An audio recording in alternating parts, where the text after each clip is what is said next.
Welcome back.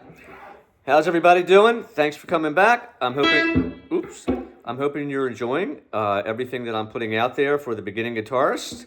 And so, I got into Black Sabbath probably, 50 some years ago.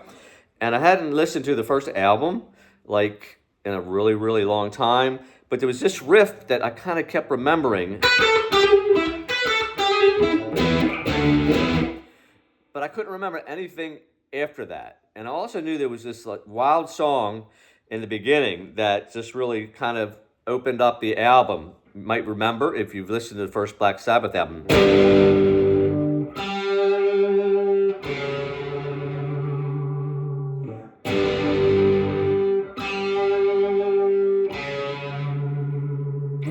So anyway, finally, I decided let me go ahead and look up the album.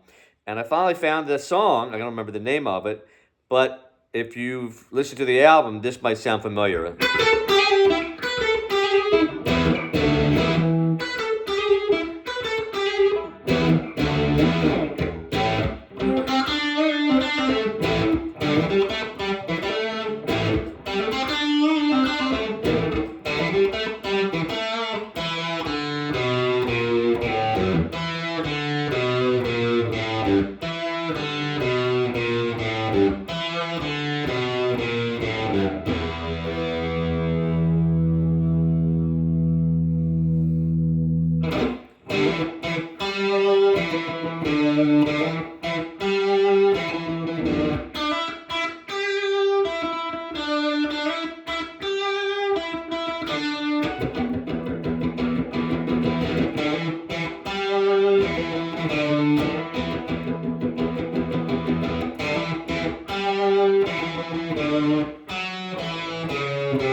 Anyway, that was just a little memory walk for me down memory lane and just some of the origin and the beginnings of me learning to play.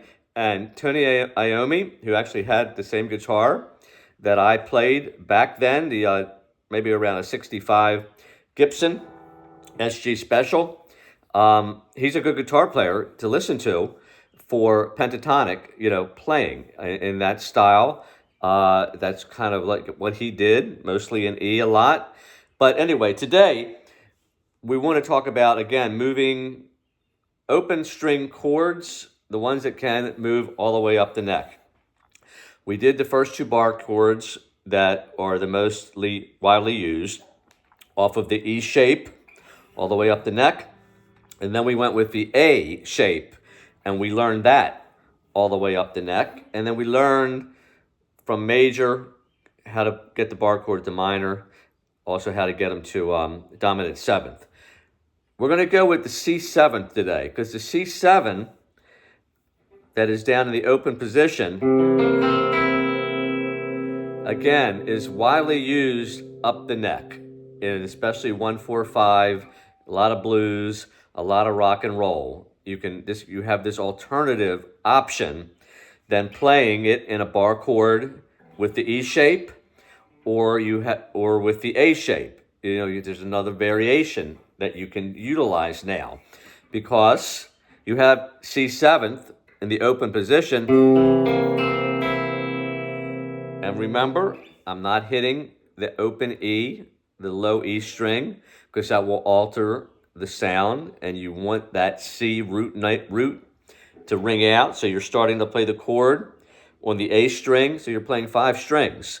Remember, you don't always need all 6 strings to play the chords properly. If we move up a whole step, we're at D7, because you have the A string note that's guiding you, that is the main root, is right here on the 5th fret. So you've got D7th, okay?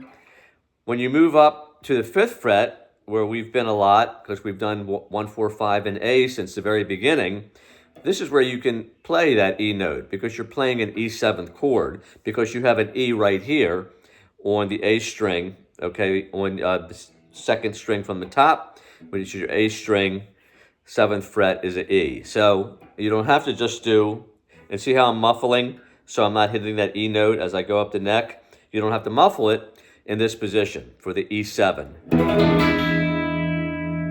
Okay?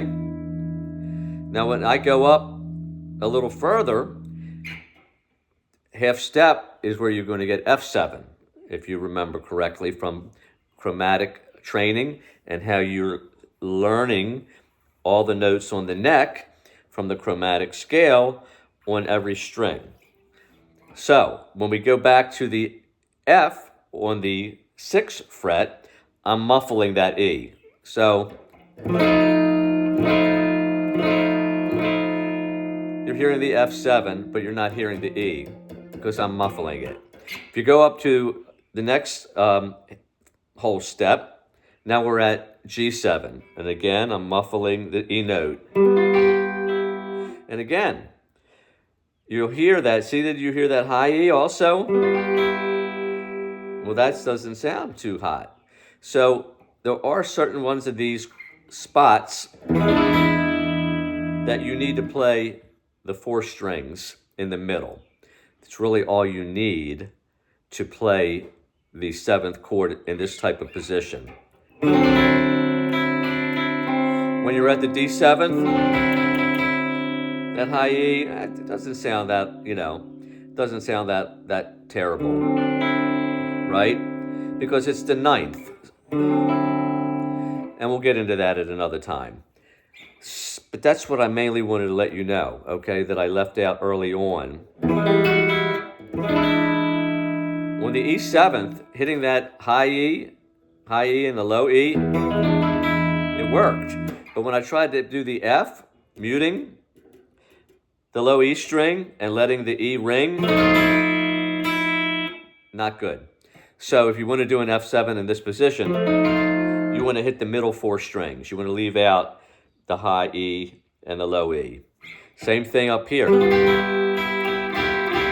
G7, not going to work. You want to play the 4 strings in the middle. G7.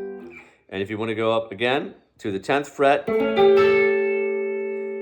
you've got the A7th, just like we taught you here, A7, or down here in the open position.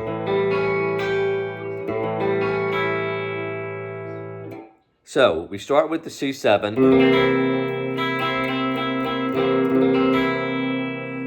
Okay, and that E, it's a little out, but it's better to not play it because it is an altered part of this, what could be added to this chord, but we're not getting into all of the other ways that you can expand chord voicings because there's a ton out there, whether it's a 9th or 11th or a 13th or a flat or a sharp 5 or a flat or sharp 9. Sorry about that.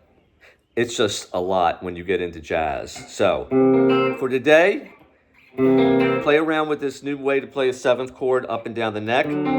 Remember, don't utilize the E, top or bottom. Kind of concentrate mostly on the middle 4 strings. And then when you're doing your 1, 4, 5, you can go, instead of just the bar chords, or moving up the neck, you can go your new shape for D7th, A7th.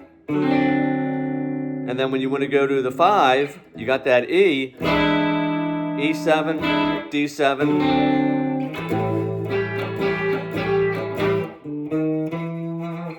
I hope you liked the lesson for today. We'll keep building something else for your toolbox. See you next time. Bye.